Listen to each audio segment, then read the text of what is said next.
I sat in my favorite armchair, watching the setting sun dye the living room walls a deep shade of amber. My hand habitually stroked the worn armrest. The leather had become smooth over 40 years of service, almost mirror-like where my fingers touched it. 75 years. 75 long years, and I'd spent most of them in this house. Tonight I felt a particular heaviness in my chest. Perhaps it was the arthritis making itself felt again, or more likely, thoughts of Kingsley lingered. My son, my flesh and blood, my major failure in life. Alice, if you were here, I whispered, looking at the picture on the mantelpiece, you'd know what to do. Alice always knew what to do. My wife was like the arrow of a compass, always pointing in the right direction, even when the storms of uncertainty raged around her. We met in college, in a geology class. She was studying botany, but decided to broaden her horizons. I was amazed by her ability to see beauty in what others thought were just rocks. It was a sign to me that we were made for each other. Can you not fall in love with a woman who can marvel at the structure of ordinary quartz for 10 minutes?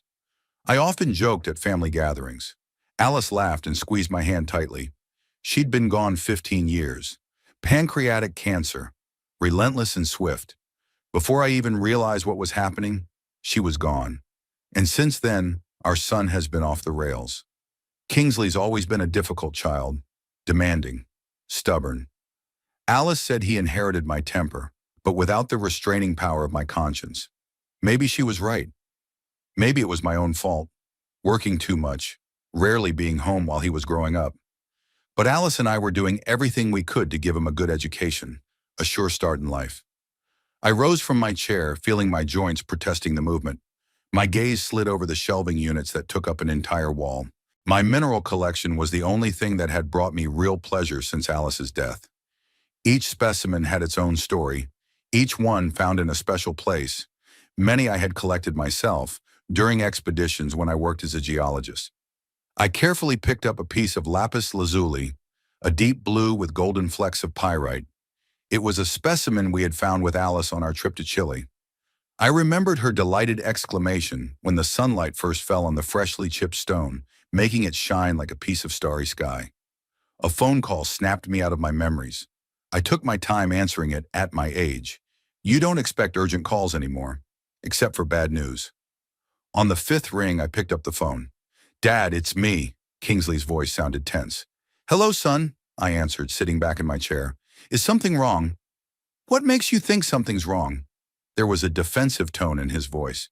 I just wanted to see how you were doing. I grinned. Kingsley never called for nothing. In his 37 years of life, I'd learned that lesson well. I'm fine, as usual. Listen, Dad. He paused and I braced myself for what came next. Remember that business project I was talking about? The one with the online consulting? I remember, I answered. 3 months ago, he had already asked for money for that project. He got it and apparently successfully spent it without any visible results. So we're almost up and running, but we need a small investment. Just 15 grand. I'll pay it back in a month. 2 at the most. I closed my eyes. History repeated itself with sad regularity. Ever since Kingsley graduated from college, he'd launched one promising project after another. An online retro clothing store, an app for jogging enthusiasts, a chain of science fiction-themed coffee shops. All of them failed, leaving behind only debt and my frustration. Kingsley, we've talked about this. I will no longer finance your ventures. Son, but Dad, his voice got higher, like when he was a kid and he was denied another toy. This isn't just a scheme. I have a business plan, potential clients. I've got it all worked out. Just like last time, and the time before that. I tried to speak calmly, but irritation seeped through my voice. Son, you're 37 years old. It's time you learn to live within your means. You just don't believe in me. You never did, now he was yelling. You don't have enough money for your own son, but you spend thousands on your stones. I took a deep breath, fighting the urge to hang up. Alice had always said we were too much alike, both stubborn as sheep, both unable to back down. But I knew I had to stay firm. My handouts, as she called them, only spoiled Kingsley. I earned my money through honest labor, and I have the right to spend it as I see fit. If you need extra money, take a second job or a loan from the bank. At your age, you don't need so much money anymore." Kingsley changed his tactics. "You live alone in a huge house that you can't even maintain. Your pension—" "My pension is my concern," I interrupted him. "And I keep the house quite well." "Dad, be reasonable. You could sell this old mansion, buy yourself something smaller, and help me get back on my feet." That's it. Talking about the house again. The Victorian mansion I lived in was inherited from my parents. 3 floors, 5 bedrooms, a study, a large garden. Maybe it was a bit much for a lonely old man, but it was my home. It was where I'd grown up, where Alice and I had raised Kingsley, where every floorboard, every crack in the ceiling had a story. "We've talked about this. It's not for sale." "But it doesn't make sense. My son wouldn't let it go. You're spending a lot of money on heating empty rooms, on a gardener, on repairing the roof." "Why?" "Because it's my house," I answered firmly. And that was the end of the conversation. There was a heavy pause on the other end of the line. "You know what?" Kingsley finally said with coldness in his voice. "I wasn't just calling for money. I wanted to tell you the news. I met a girl. Her name is Delphine. We've been dating for 3 months. This news took me by surprise. Kingsley never talked about his personal life, never brought anyone to meet me." "That's, good," I said cautiously. "I'm happy for you. We want to come over next Saturday to get acquainted." "Sure, I'll be glad to see you." "Good. See you Saturday then." And he hung up without saying goodbye. I slowly returned the phone to the base and sank back into my chair. Something about the call had made me uneasy. Kingsley hadn't shown any interest in my life for years unless it was about money. And suddenly such concern calls, visits, meeting a girl. My gaze slid around the room, stopping at the pictures. Alice with little Kingsley in her arms. Our wedding, Kingsley's graduation, Alice and I in Yellowstone. Both of us young, tanned, happy. When did it all go wrong? When did my son turn into a man who sees me as nothing more than a walking ATM machine and a potential inheritance? I walked to the window and pulled back the heavy curtain. Dusk had already fallen, turning the trees in the garden into dark silhouettes. The windows of the house across the street were lit, and the Pearson family was gathering for dinner. I saw Mrs. Pearson bustling about in the kitchen, Mr. Pearson helping to set the table, and their granddaughter running around waving some kind of toy. Just a normal family. Just a normal, happy family. Something I'll never have again. I turned back to my collection and gently ran my fingers over the polished surface of the amethyst. Alice had given me this specimen for our 20th wedding anniversary. "It's as enduring as our love," she had said then. What would she advise now? How would she feel about Kingsley's sudden interest? Would she believe in his sincerity or see another attempt at manipulation? I didn't know the answers to those questions. All I knew was that something was going on, and I didn't like it. I didn't like it at all. Saturday came too fast. I spent the morning preparing for a visit from my son and his mysterious Delphine. I cleaned the house, even though it was already clean, a habit of military neatness instilled by my father over the years. He made the roast from Alice's recipe, the same roast Kingsley had loved so much as a child. Maybe it was a naive gesture, an attempt to bring out the good in him, to remind him of a time when he didn't look at me as an obstacle to his inheritance. At exactly 3 in the afternoon, the doorbell rang. I took a deep breath, squared my shoulders, and went to open it. Kingsley stood on the doorstep, in a new suit, with a fashionable haircut, smelling of expensive perfume. Next to him was a slender woman in her 30s with flawless makeup and bright red nails. "Hi, Dad." Kingsley hugged me awkwardly, patting me on the back. "Meet Delphine, Delphine Carew." "Nice to meet you, Mr. Briggs," she said in a velvet voice with a slight accent, extending her hand to me. "Kingsley has told me so much about you." I shook her hand, cold and dry, with a manicure that must have cost as much as my weekly pension. "I hope it's not all bad," I joked, stepping back to let them inside. "Oh, not at all," she smiled, showing off her perfect white teeth. "Only the best." I didn't believe her for a second. Something in her gaze reminded me of a predator assessing potential prey. Delphine surveyed the hallway with ill-concealed interest, her eyes lingering on the antique mirror, the antique clock, the heavy frame paintings. "What an amazing house," she said. "How old is it?" "It was built in 1889, I answered as I led them into the living room. "My family has owned it since 1938. "Amazing," Delphine repeated, running her finger along the wood paneling. "Such a history." Her tone suggested that history was a synonym for junk, but I held back. "Come in, make yourself comfortable. I've made dinner." "Daddy was always a good cook," Kingsley said suddenly, turning to Delphine. "His roast was my favorite meal when I was a kid." I looked at my son in surprise. He hadn't thought of such things in years. "What's going on?" We sat at the table in the dining room, another room filled with family heirlooms. The dark oak dining set, the silver candelabra, the collection of china behind the glass sideboard. Delphine surveyed it all with an expression I couldn't quite define, a mixture of admiration and calculation. "Do you live here alone, Mr. Briggs?" she asked, taking a plate of roast. "Yes, since my wife passed away." "Oh, I'm sorry for your loss." She touched my arm in a gesture that was meant to look sympathetic but seemed fake. "That was 15 years ago," I replied. "And all that time you've been managing such a big house by yourself?" There was a fake surprise in her voice. "It must be so hard." "I manage," I answered briefly. "I have an au pair who cleans once a week and a gardener for the backyard." "But still," she exchanged a quick glance with Kingsley. "A house this big for one person. It must be very expensive to maintain." There it is. I knew the conversation would turn in that direction sooner or later. "I can afford it," I said, cutting off a piece of meat. "As a geologist of 40 years' experience, I have a good pension, plus the investments Alice and I had made over the years." "Dad was always very prudent," Kingsley put in, "and frugal. I remember never getting fancy toys when I was a kid." There was an old resentment in his voice. "Yes, Alice and I didn't spoil him with expensive gifts, preferring to save for his education. But we never denied him what he needed. Instead, I paid for your education at one of the best private colleges in the country," I reminded him. "Yes, of course," Kingsley agreed quickly. "I'm very grateful for that." Another false note. Kingsley had never expressed gratitude for college. On the contrary, he always said that we forced him to go there, even though he wanted to travel around Europe for a year. "Kingsley told me that you collect minerals." Delphine skillfully translated the conversation.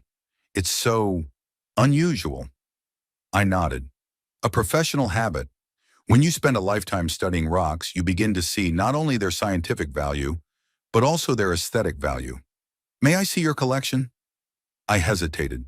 My collection was something personal, almost intimate, but to refuse would have been impolite. "After dinner, of course. And these silver candelabras. Are they real?" Delphine pointed to a table set. "Yes, a family heirloom.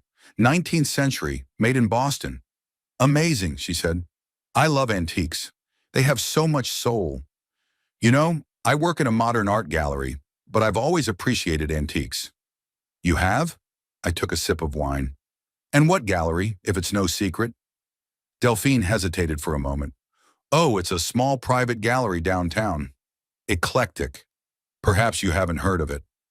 I really hadn't heard of it, but I made a mental note to check it out later. "How's business?" "There's not as much interest in art these days as I'd like to see." "Business is evolving," she replied evasively. "You know how it is. Ups and downs." "Delphine is a real art expert," Kingsley interjected. "She helps wealthy clients build collections." "An art consultant," she explained. "It's a fascinating job. I get to meet interesting people, visit their homes. Some have such amazing collections, almost like museums. But no one has a house as stunning as yours, Mr. Briggs," she added, circling the room with her hand. "The wood paneling, the moldings on the ceiling, they don't do that now." "Thank you," I replied dryly. "Though the house does require constant maintenance. Old buildings are finicky." "Oh, I'm sure," Delphine said enthusiastically.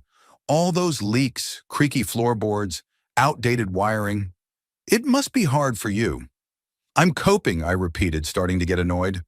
"You know," she leaned forward, as if about to share a secret. "If this house were mine, I'd keep all its historical value, but I'd modernize it a bit. For example, this dining room could be turned into an amazing art studio. There's so much light from the windows. I looked at Kingsley, expecting him to lambast his friend, but he was smiling, clearly approving of her fantasies about remodeling my house. And upstairs, how many bedrooms do you have? Delphine continued. 5, I answered, but I only use one. The others are guest bedrooms. 5 bedrooms, she splashed her hands. And you say you do all the cleaning yourself? Like I said, I have an assistant. Still, it's so much work. She shook her head with feigned concern. At your age, at my age, people know exactly what they're capable of. I cut her off. There was an awkward pause at the table. Kingsley coughed. Dad, Delphine and I are just worried about you. This house is really too big for one person. And what are you suggesting? I looked directly at my son. Well, Delphine and I were thinking, he took her hand, maybe you should think about something smaller, like a cozy apartment in an assisted living facility for the elderly. I felt a wave of anger rising inside.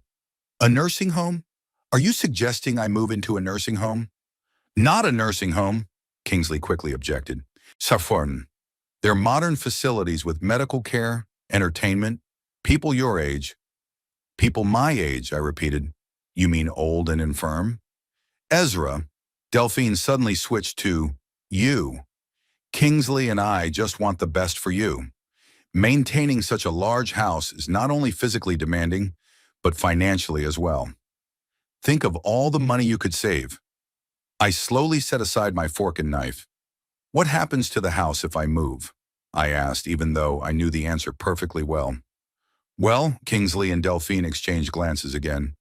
Delphine and I are just thinking about the future. We want to start a family. This house would be the perfect place for your grandchildren, wouldn't it? The cards had fallen into place. It's all very clear. I'll show you the mineral collection, I said, rising from the table. And then we need to talk. I led them into the office where my collection was stored in special cabinets with glass doors. Hundreds of specimens from all over the world, from ordinary granite to rare gemstones. Delphine oohed and awed as she looked at the exhibits, but I could see that she was not interested in the geological value of the stones, but in their potential value. She tried several times to specify the price of this or that specimen, but I avoided direct answers. Is this a real diamond? She asked, pointing to a rough crystal in one of the showcases. Yes, a rough diamond from South Africa, a gift from a colleague with whom we worked on an international project. How much is it worth? Her eyes lit up. For me, it is a memory of many years of friendship and cooperation, I answered evasively. After viewing the collection, we returned to the living room. I felt tired, not so much physically, but emotionally. The manipulations of my son and his girlfriend were too obvious and irritated me with their blatancy. So, I said as we settled into our chairs, let's be honest. You want me to sell the house and give you the money, and you want me to live out my days in a senior center. Dad, you've got it all wrong, Kingsley started, but Delphine put her hand on his knee, stopping him. Ezra, she said, Kingsley and I are really worried about you. At your age, living alone in such a huge house is just dangerous. What if you fall? What if you get sick at night? I have an emergency button and a security system, I replied. I'm not a helpless old man. But why do you need all this? She waved her hands. Why bother when you could live in comfort, without worries, among people who will take care of you? Will you take care of my house? I asked bluntly. Well, since you ask, Kingsley intervened. Yes, we'd like to live here. But that makes sense. I grew up in this house. It's part of my heritage. Besides, Delphine and I are planning to have children. They'll be happy in a big house with a garden. And when is the wedding? I asked. They looked at each other again. We haven't set a date yet, Kingsley answered. But it's not far off. I see, I nodded. What about finances? How do you plan to maintain this house considering that you, Kingsley, are still asking me for money for your business projects? My online consulting business is about to take off, my son hastened to assure me. I'm about to sign a contract with a major client. And your gallery, Delphine, does it bring in a steady income? Art is not always about money, she replied evasively, but I have connections in the collector's world. I leaned back in my chair, feeling the determination growing in me. I'm not selling the house, I said firmly, And I'm not moving into a nursing home or whatever you call it. This is my home, and I will stay here for the rest of my life. But Dad, Kingsley exclaimed, you can't be so selfish. Think of the future. My future. Have you ever thought about mine? I parried. For the last 15 years since your mother died, you've only visited me when you needed money. You didn't call on my birthday, you didn't come for Christmas, and now you show up with this woman and demand that I give you everything I have? Ezra, Delphine tried to take my hand, but I pulled away. No, I rose from the chair. I think it's time for you to leave. I have a headache. Dad, please. Kingsley stood up too. Let's talk calmly. We can find a solution that will satisfy everyone. There is a solution, I replied. I'm staying in my house. You look for another place to live. End of story. I walked them to the door, ignoring Kingsley's protests and Delphine's theatrical sighs. When the door closed behind them, I leaned against the wall, feeling my knees shake. Back in the living room, I poured myself a whiskey and sat down in a chair. I had a choice before me. Either resign myself to letting my son and his adventurous fiancée gradually take control of my life and property, or what? I picked up Alice's picture from the mantelpiece. What would you do if you were me, dear? I asked. There was no answer, of course, but I knew my wife. She always said you can't let people take advantage of your kindness, even if those people are your family, especially if they are family. I finished my whiskey and made my decision. Neither Kingsley nor his Delphine will get control of my life. I'm not going to let them manipulate me, push guilt or pity on me. It's time to take action. It's been 2 weeks since Kingsley and Delphine's visit. I hadn't heard a word from them, and that suited me just fine. Their plans for me were too obvious, and I preferred to stay away from them as I considered my next steps. That morning I did the usual things, watering the geraniums on the windowsill, sorting the mail, planning a trip to the supermarket. Life went on at its own measured pace. At 75, you appreciate this measured pace, this opportunity to do everything leisurely, enjoying every moment. The phone rang around 11. I took my time answering it while I made tea. On the 7th ring, I finally picked up the phone. Hello? Dad! Kingsley's voice sounded unusually excited. I have amazing news. I sighed, preparing myself for another story about a unique opportunity or a promising project that, of course, required my money. Hello, son. What's the news? Delphine and I are getting married, he blurted out. In a month. We've just decided everything. I froze with a cup of tea in my hand.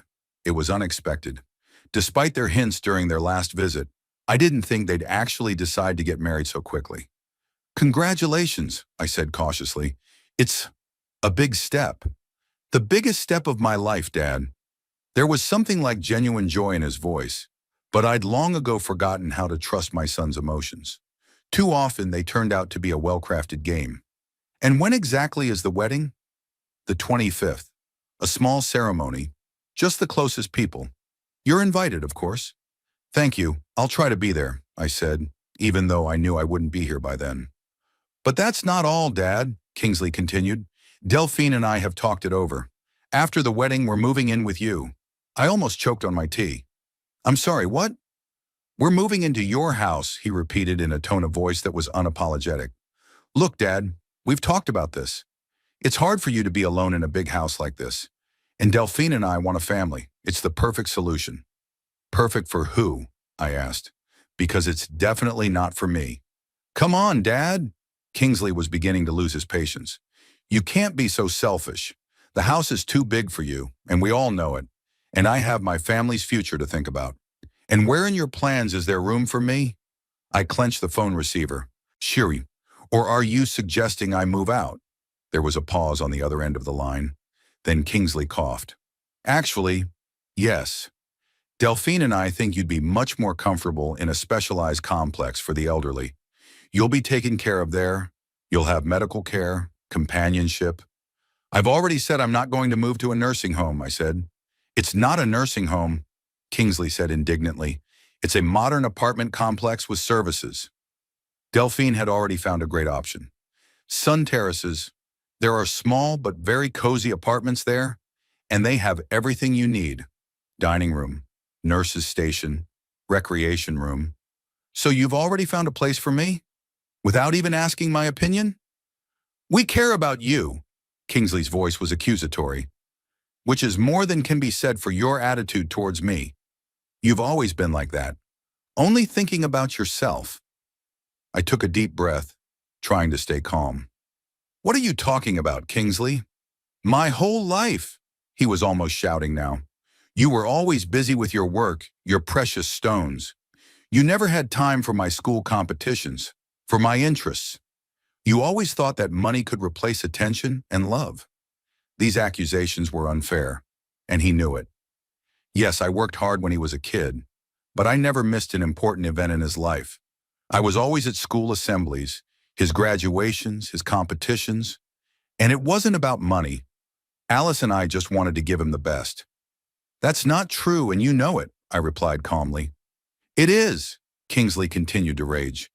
And now that I've finally found happiness with Delphine, you're getting in my way again.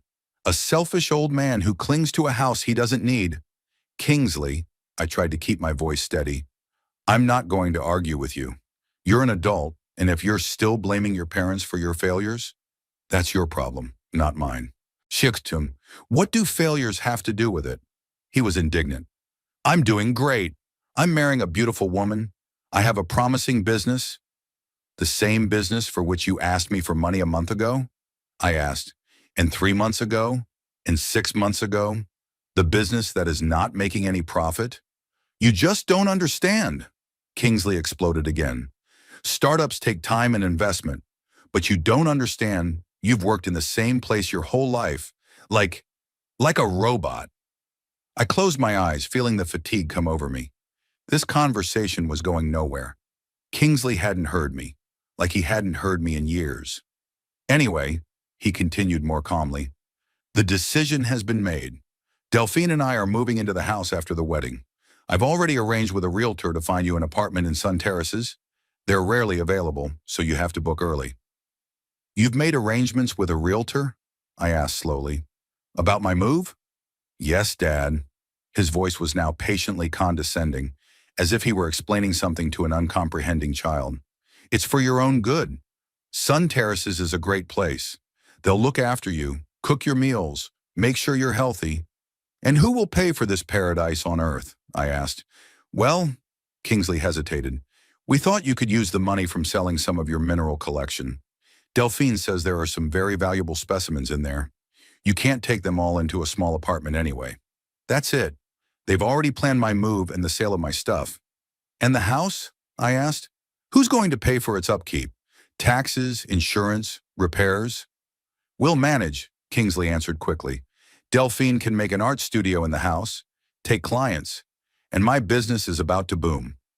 Interesting, I leaned back in my chair. And you decided all this without my participation? Dad, we talked about it during our last visit. You just didn't want to listen. But there's no choice now. Delphine and I are getting married. We need a place to live. And you need care. I don't need care, I said firmly. I'm 75, not 95. I'm of sound mind and good judgment, and I can decide where I want to live. No, Dad, Kingsley's voice was steely. This time I decide. I'm your son and your only relative, and I say it's time for you to go somewhere where you'll be taken care of. Something in his tone made me tense. It wasn't just the insolence of a spoiled son. It was something more sinister, as if he already thought I was incompetent, as if my wishes and rights no longer mattered. And if I refuse, I asked, then, Kingsley paused, then we'll have to take action. Delphine talked to a lawyer. If an elderly person can't adequately assess his or her condition and make reasonable decisions, the relatives can set up a guardianship. It took my breath away. My own son threatened to take away my legal capacity, to declare me incompetent to take my house. I'm taking your house, Father, Kingsley said stiffly, whether you want me to or not. You're too old to live alone and manage a property like this. It's time to hand over the reins to the young. At that moment, I felt a strange calmness. All my doubts were gone. The decision I'd made after their visit was the right one. You know, Kingsley, I said, smiling, though he couldn't see my smile. There's a problem with your plan. What kind of problem? He asked irritably. The house is gone, I answered simply. There was a pause on the line. What do you mean, no? Kingsley finally squeezed out. I mean, I sold it a week ago. The papers are signed, the money's been received. In 3 days, I have to vacate the premises for the new owners. That's impossible.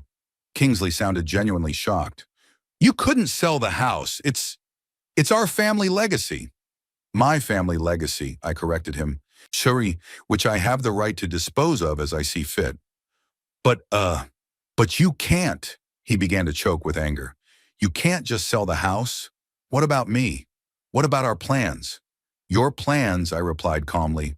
Not mine. You're lying, Kingsley shouted. You're just saying that to scare me. The house can't be sold so quickly. It can if the buyer is very interested and offers full price without haggling, I said. A young family, 2 small children. They fell in love with the house at first sight. They especially liked the backyard, perfect for a playground. No, no, no, no, no. Kingsley seemed to be losing control of himself. You couldn't. This was my house, my inheritance, which you planned to take from me while I was still alive, I pointed out. A strange understanding of inheritance. But what are you going to do? Where will you go? He still couldn't believe what was happening. I smiled. Oh, I'm going on a cruise. The one your mother and I always dreamed of, but could never afford because all the money went to your education and your projects. A cruise! He seemed unable to comprehend what he was hearing. What cruise? A 3-month cruise through the Scandinavian fjords with a stop in Iceland. A tour for active retirees. Hiking, volcano exploration, whale watching. Alice would have loved it. There was silence on the line. Then I heard Kingsley breathing heavily, clearly trying to hold back his anger. You can't do this to me, he said finally. I'm your son. Yes, you are, I agreed. And I've always loved you, despite your faults. But that doesn't give you the right to control my life or my property. I'll sue, Kingsley shouted. I'll prove that you're incompetent, that you don't know what you're doing. Try it, I said calmly. My doctor just yesterday confirmed that I'm in perfect condition for my age, both physically and mentally. The document is officially certified and attached to the purchase contract. I anticipated this reaction. You planned the whole thing. Kingsley's voice was one of disbelief mixed with rage. You did this on purpose to hurt me. No, son, I did it to protect myself. And frankly, to finally start living for myself instead of you. Like I've been doing for the last 37 years. I will never forgive you for this, Kingsley growled. Never. I know, I said quietly. And I'm sorry for the way things turned out. But it wasn't my choice.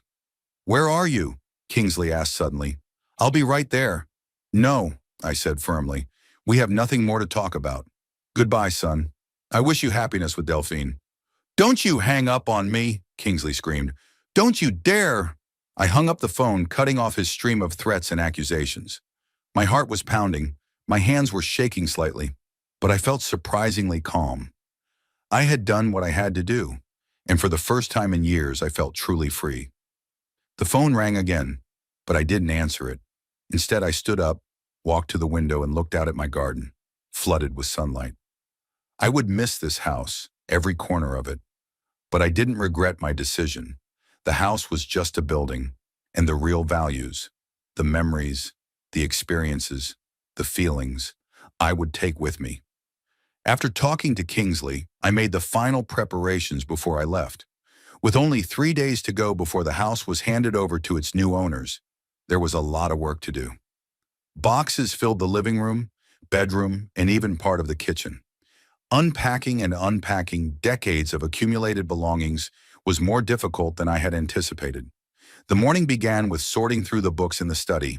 I decided to give most of them to the public library, but I was going to take some of them with me, especially the rare editions on geology and mineralogy. They would go into storage with other valuable things that would not fit in the small apartment I had bought in a quiet part of town. An apartment Kingsley didn't know existed. At noon, Chase Holloway, my realtor, arrived. We'd met a few years ago at one of the Geological Society fundraisers. Chase, unlike most people in his profession, didn't look like a typical real estate agent. No flashy suits and subdued smiles. A calm, thoughtful, middle-aged man with a neatly trimmed graying beard and attentive eyes behind thin-rimmed glasses. "How's the packing going, Ezra?" he asked, looking around the box-strewn living room.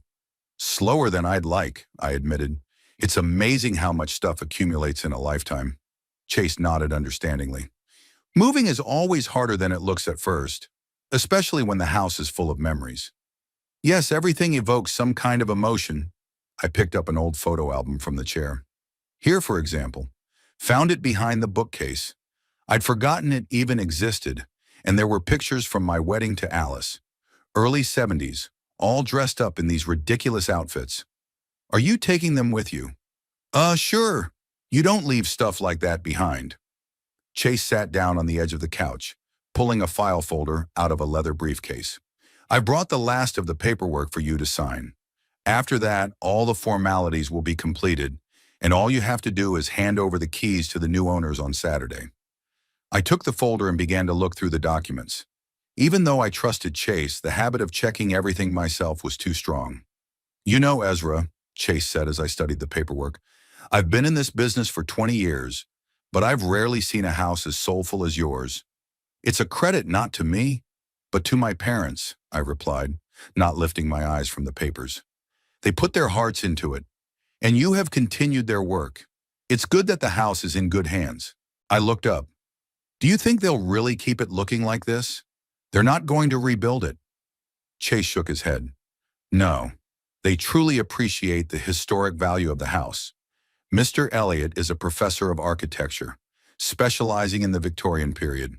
For him, it's not just a dwelling, but an object of admiration and study." I nodded, relieved. When I'd made the decision to sell the house, I'd been concerned not only about the financial side of things, but also about the fate of the building. I didn't want the century-old mansion that had preserved the history of generations of my family to be turned into a faceless, modernist object, or worse, torn down to build some apartment complex. "Their kids are already figuring out which rooms they're going to choose," Chase continued with a smile. "The oldest daughter seems to have her eye on the attic bedroom with the east-facing window. Alice's room in her maidenhood," I remembered. "She always liked to wake up at first light." I signed the last page and handed the folder back to Chase. "That's it," he said, counting the pages. "The house is officially sold. Congratulations, Ezra. The deal's closed, and at a very good price, I must say." "Thanks for your help, Chase, especially the speed. I didn't realize it could be done so quickly." "All the stars aligned in your case," he smiled. "A beautiful house in excellent condition, a motivated buyer with cash, and no need to sell the previous home. Even lawyers work faster than usual under these circumstances." We were silent for a while, looking at the living room, flooded by the afternoon sun. The walls, from which most of the paintings had already been removed, looked strangely bare. "Say, Ezra," Chase began cautiously, "I don't mean to pry, but does your son know about the sale?" "He does now," I sighed. "I told him yesterday." "And how did he react?" "Exactly as I expected," I grinned bitterly. "He didn't believe me at first. Then he was furious. Threatened to sue me, to declare me incompetent." Chase shook his head. "I'm sorry, family conflicts over real estate are the most painful. The saddest part is that he wasn't interested in the house per se, but in getting expensive real estate without effort." I stood up and walked to the window. "To him, it was just an asset on the balance sheet, not a house full of memories." "Well, that's not a problem anymore." Chase stood up and zipped up his briefcase. "The house is in good hands, and you're free to start a new chapter of your life. By the way, when are you going on the cruise?" "Monday. I'll move my stuff to the new apartment first, then straight to the airport." "Sounds like a great plan." Chase held out his hand. "I wish you a good trip, Ezra. You deserve it." "Thank you." I shook his hand firmly. "For everything." After Chase left, I went back to packing. The hardest thing to sort through was the mineral collection. Over 500 pieces, each with its own story, each one dear to my heart. I opened the glass cabinet in the study and carefully took out the first specimen, a piece of malachite the size of my fist, with an incredible pattern of concentric circles of dark green and turquoise colors. A gift from my mentor, Professor Henderson, at the end of graduate school. "Stones will outlive us all, Ezra," he said then. "That's their beauty and solace." I wrapped each specimen in soft cloth, then bubble wrap, and carefully placed them in specially ordered wooden boxes with individual cells. This work took time and patience, but I couldn't trust it to anyone else. The collection was too valuable, not so much in monetary terms, although some specimens were worth a lot, but in personal, emotional terms.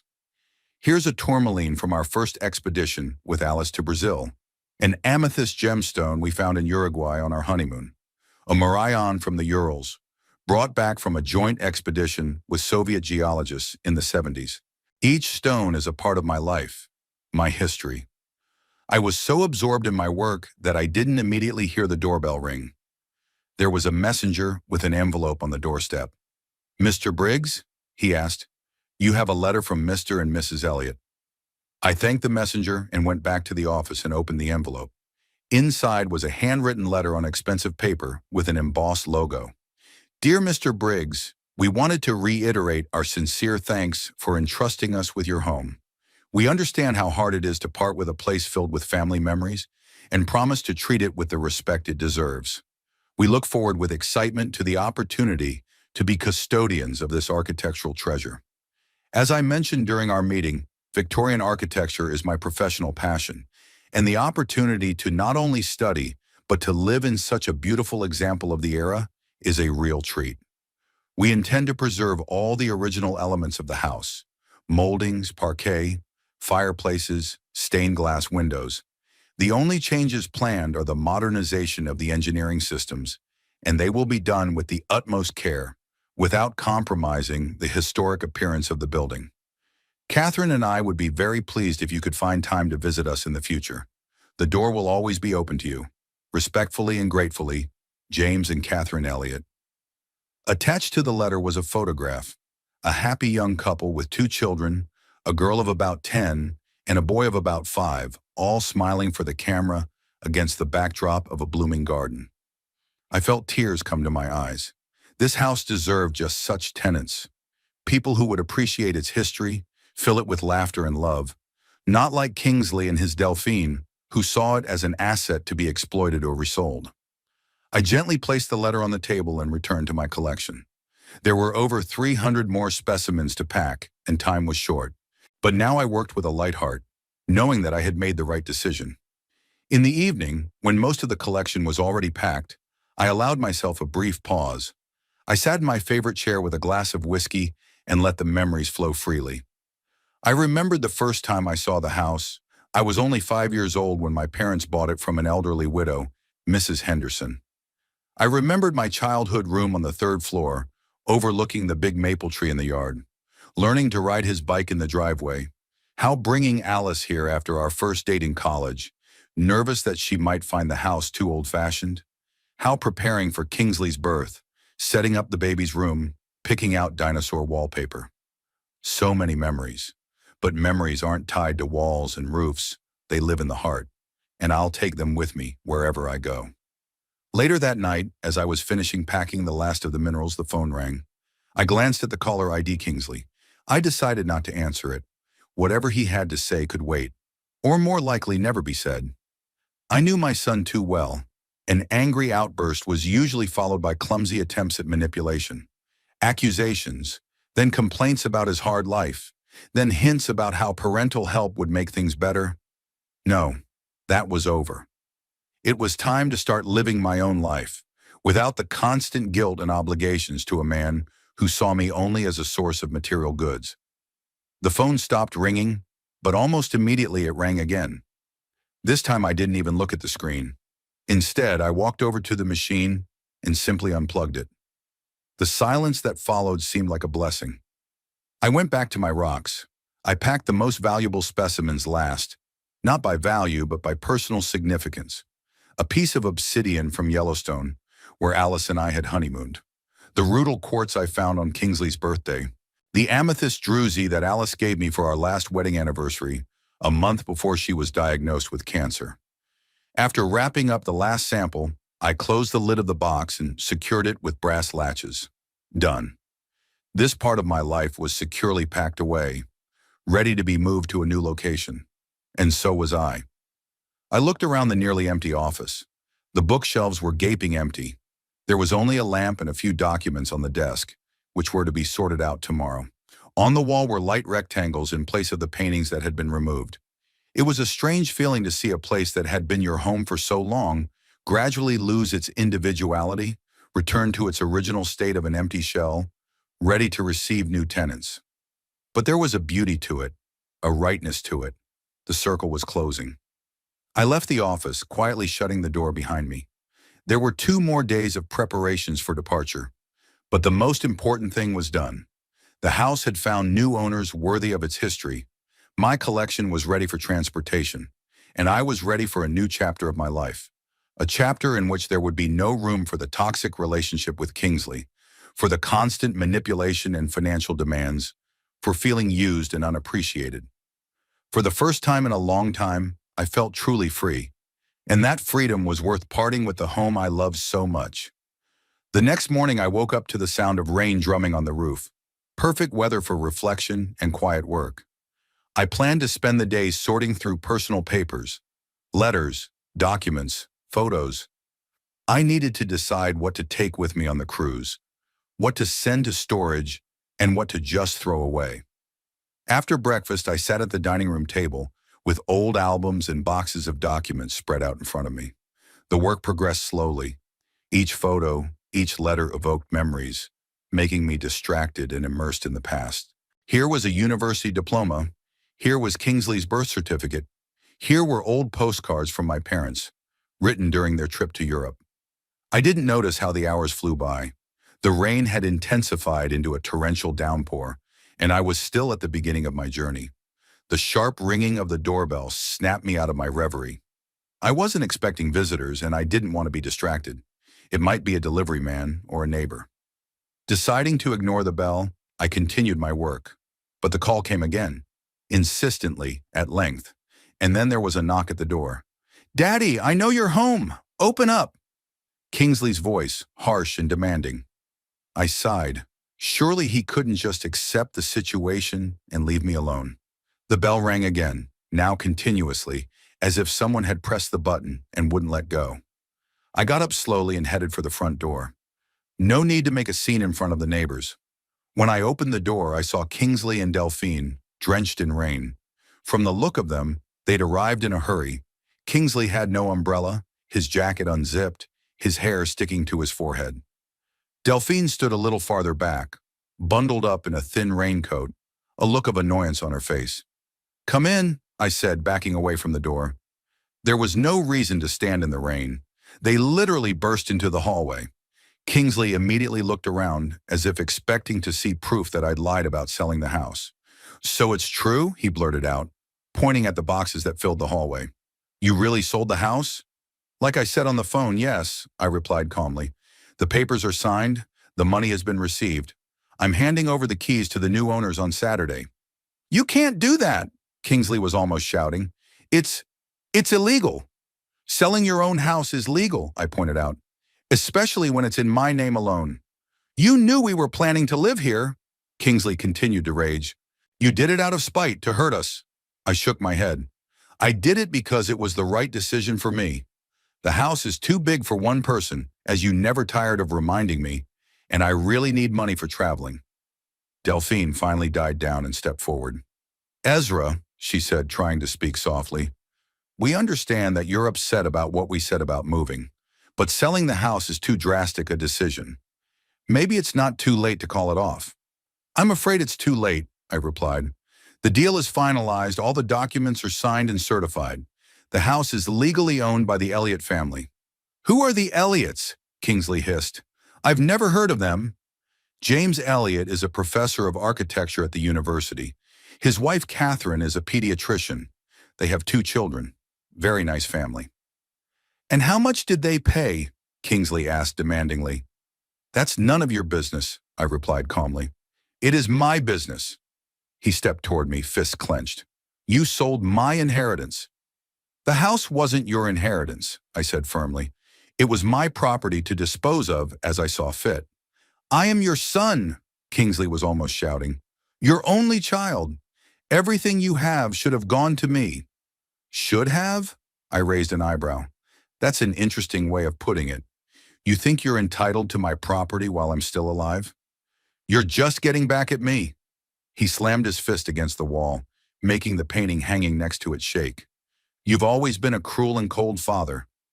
I looked at my son and didn't recognize him. What had happened to the laughing boy Alice and I had raised with such love? When did he turn into this greedy, evil man? Kingsley, I tried to speak calmly. I sold the house because I wanted to start a new life. No commitments, no strings attached. Perhaps if you had shown more interest in my life, not just my possessions, we could have found another solution. Don't you dare accuse me, he shouted, taking a step in my direction. Delphine quickly put a hand on his shoulder, holding him back. Kingsley, calm down, she said. We're not going to get anywhere this way. She turned to me, pulling a friendly expression on her face that poorly concealed the calculating glint in her eyes. Ezra, we understand your desire to travel, she began in a conciliatory tone. It's natural at your age, but selling the house is such a drastic decision. Maybe we could find a compromise. For example, you could give the house to Kingsley, and he could provide you with money to travel. I could barely keep from laughing. And where did Kingsley get the money from? From the many successful businesses he'd launched and ruined over the past 15 years? Or maybe you're suggesting I take out a mortgage on my own house. Kingsley twitched as if slapped. You don't understand anything about modern business, he blurted out. My online consulting business is about to take off. Just like the last 5 projects, I nodded. Do you know how much money I've invested in your promising ideas over the years? More than 200,000, and not a single dollar returned. It was an investment in the future, Kingsley objected. That's how business works. No, that's how fraud works, I replied calmly. But enough about that. The house is sold, the deal is closed. On Saturday, I hand over the keys to the new owners, and on Monday, I fly out. End of story. Delphine glanced around the hallway, noticing the boxes of my belongings. Where are you moving to? She asked with feigned concern. Do you already have a new place to live? I wasn't going to share that information with them. Knowing Kingsley, he might try to break in or cause trouble. I've arranged everything, I answered evasively. He's not telling me because he's afraid we'll find his new lair and get in the way again. Kingsley grinned bitterly. Son, well, keep your secrets, Daddy. But know this, I'm going to sue. I'll prove that you were incapacitated when you signed the documents. You can try, I said calmly. My lawyer and my doctor have prepared all the necessary documents proving my mental and physical health. They are attached to the contract of sale just in case of such insinuations. What? Kingsley went pale. Did you plan this? Of course, I shrugged. I knew you wouldn't take it lightly. You've never been able to lose with dignity, not even as a kid. Kingsley gasped with rage, but before he could respond, Delphine stepped in again. What about your mineral collection? She asked. You can't take it all to wherever you're moving to. That was it. They hadn't given up hope of getting at least some of my possessions. The collection is already packed, I said, pointing to the wooden crates against the wall. They'll move it to a safe house tomorrow. A safe place? Delphine asked. What does that mean? It means a place you won't know anything about, I answered firmly.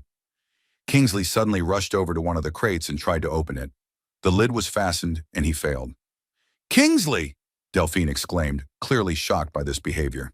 He's hiding the most valuable thing! Kingsley shouted, trying to open another drawer.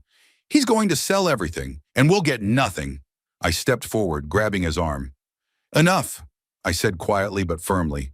This is my property, and I'm asking you not to touch it. Kingsley yanked his arm out and shoved me away.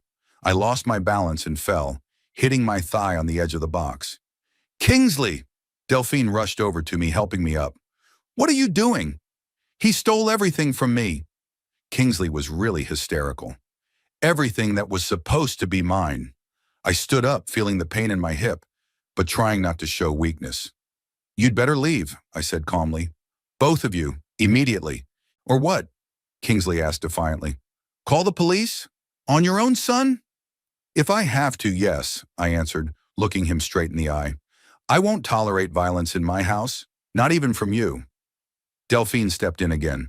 clearly trying to defuse the situation. Come on, Kingsley, she tugged at his sleeve. We need to cool down and think. We can't decide anything now anyway. No, he tried to pull away. I'm not leaving until I know where the money from the sale of the house went. That money is mine, I said firmly, and I don't have to account for my finances to you. I am your son, Kingsley shouted again. Your heir. An heir inherits when the testator dies, I said dryly. As you can see, I'm still alive and well, and I intend to stay that way for a long time to come, despite your obvious hopes to the contrary. Kingsley flared with rage, but Delphine held his arm tightly, stopping him from lunging at me. Let's go, she repeated more insistently. It's no use. I watched her glance around the hallway, mentally counting the boxes, assessing their contents. Her calculating mind was already shifting to a new strategy, realizing the house was lost. Your mineral collection, she said suddenly, looking me in the eye. It's worth a lot, isn't it? Kingsley said there are some rare specimens in there.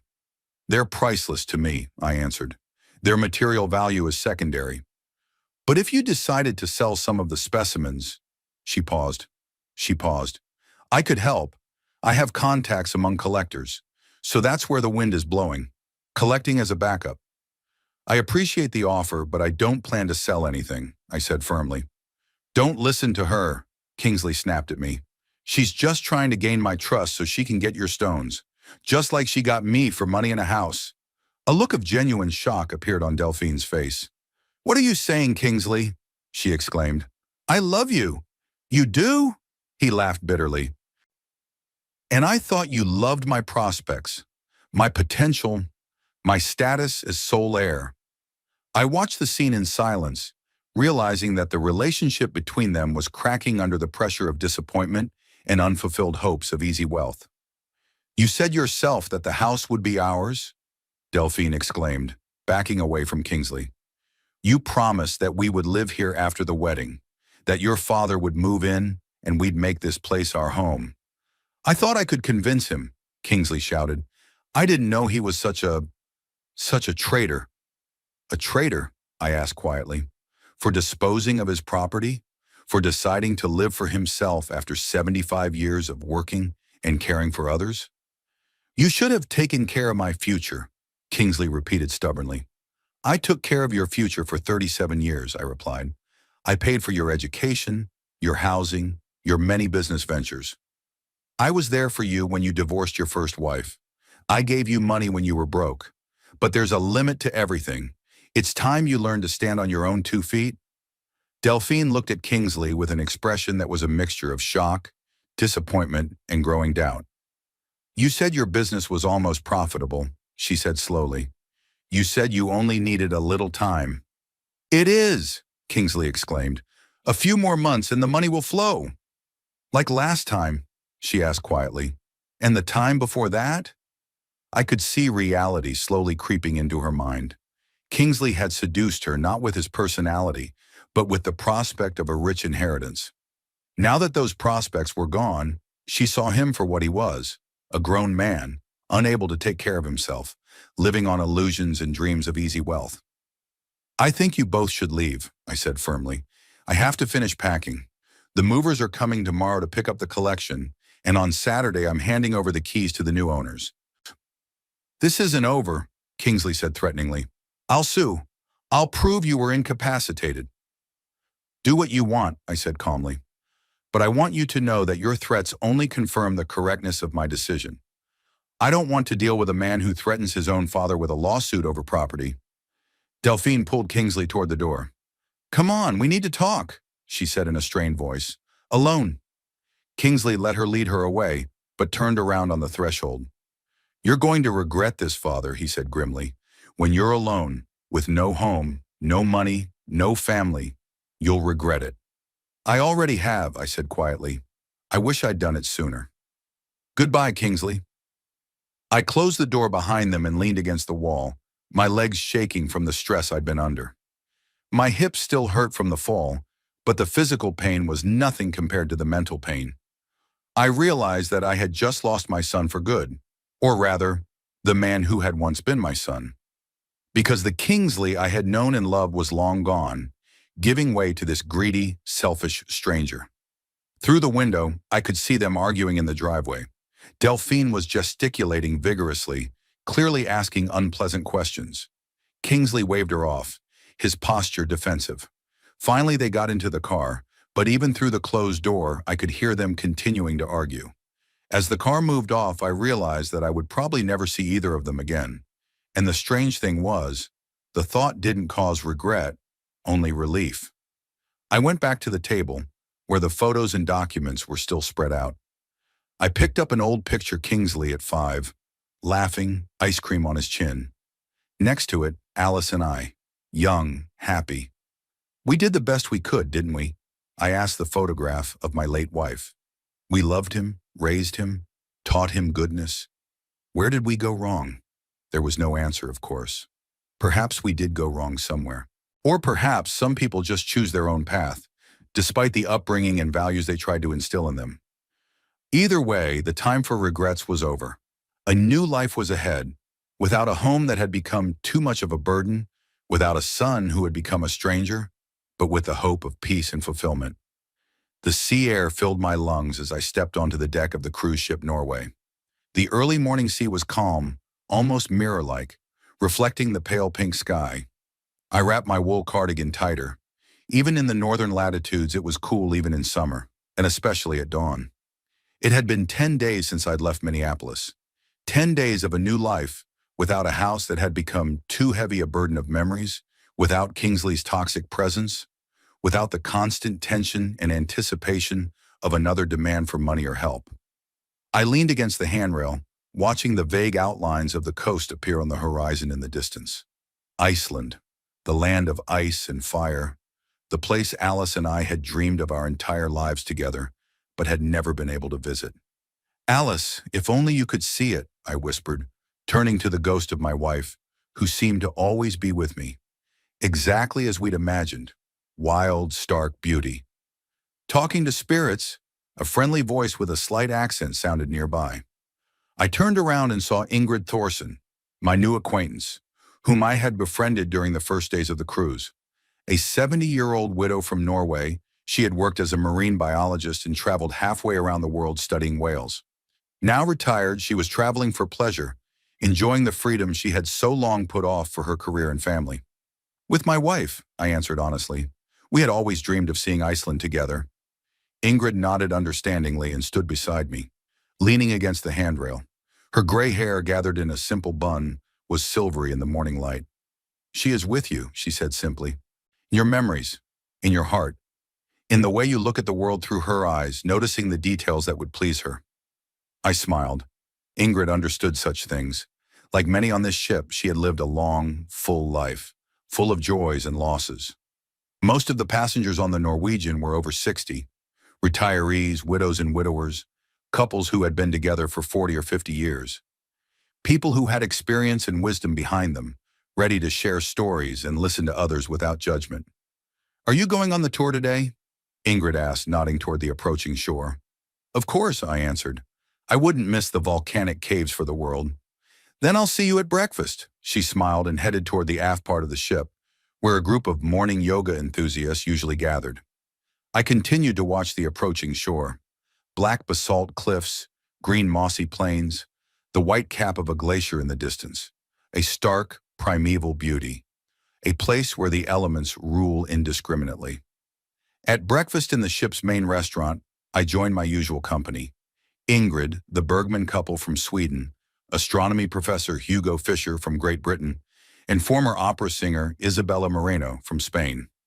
All of them, like me, were traveling alone but quickly found common ground and now try to stick together during excursions and activities on the ship. Today is going to be an exciting day, Hugo said as he buttered his toast.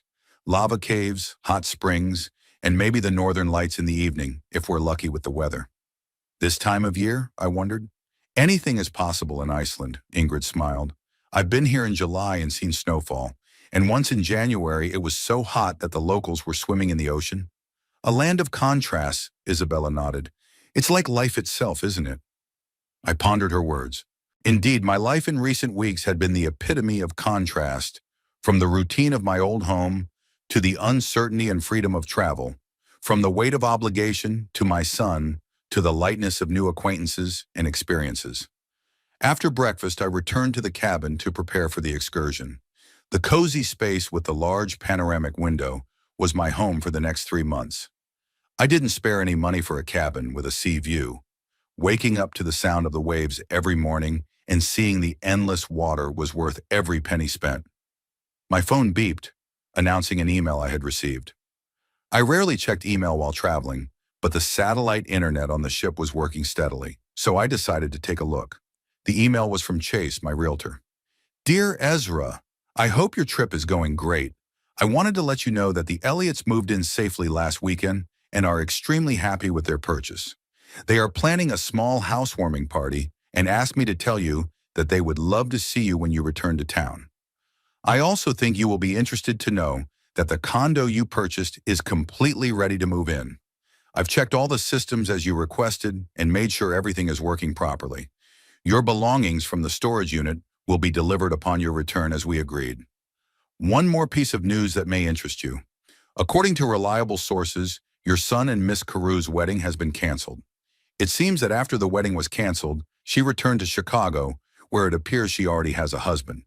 Didn't mean to spread gossip, but felt you should know. Enjoy the cruise and don't worry about a thing. Everything's under control. Best wishes, Chase. I reread the letter twice, especially the last paragraph. Delphine was already married. No wonder she was so eager to get her hands on the house and the mineral collection. She was probably a professional money hunter, moving from one potential victim to another. Poor Kingsley. Despite all his greed and selfishness, he didn't deserve to be cheated like this. For a moment I felt the urge to call him, to see how he was doing, but I suppressed the urge.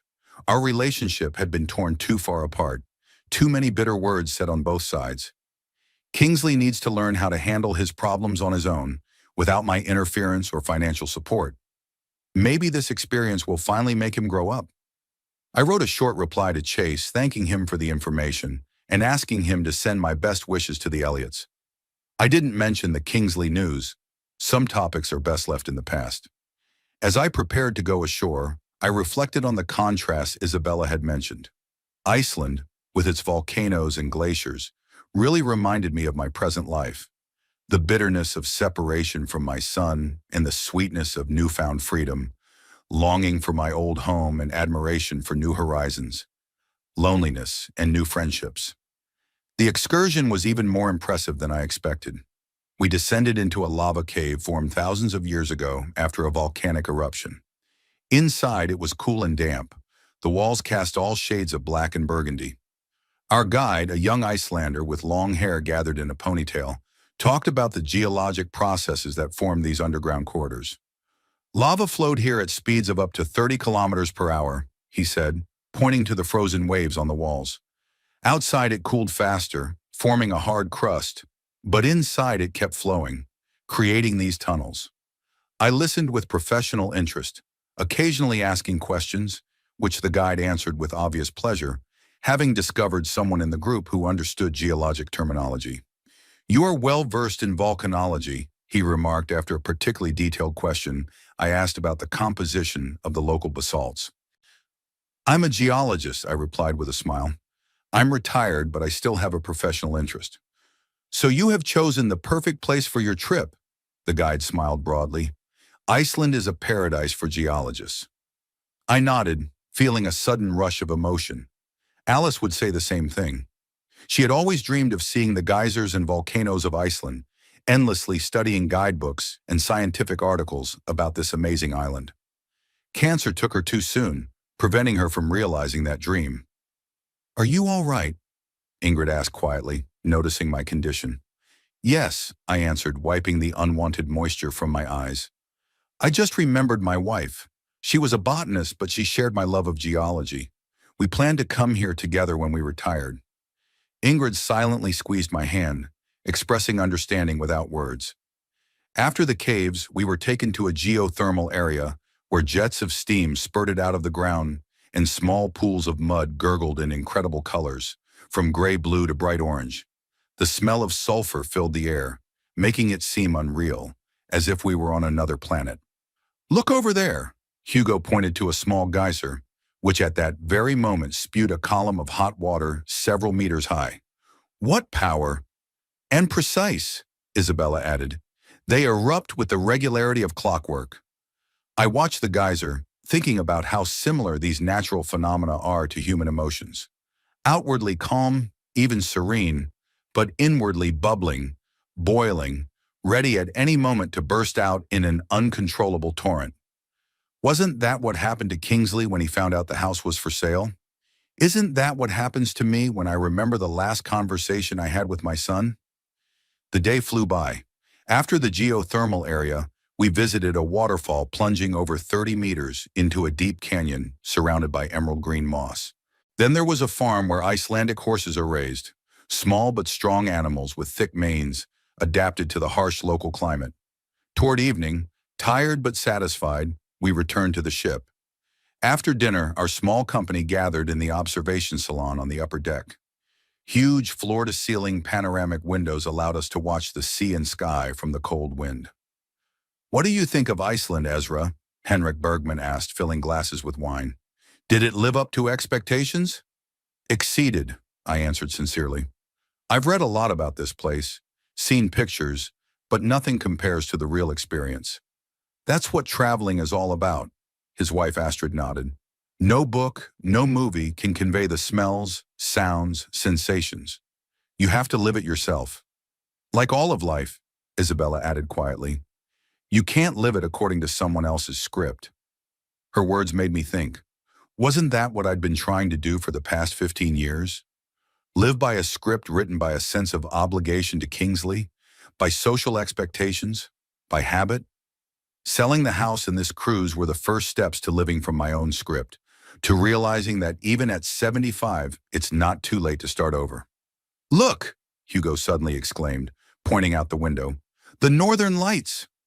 We all turned and saw greenish flashes of light begin to shimmer over the dark sea, as if an invisible artist had painted on the canvas of the night sky. The glow intensified, adding new shades of pink, violet, blue.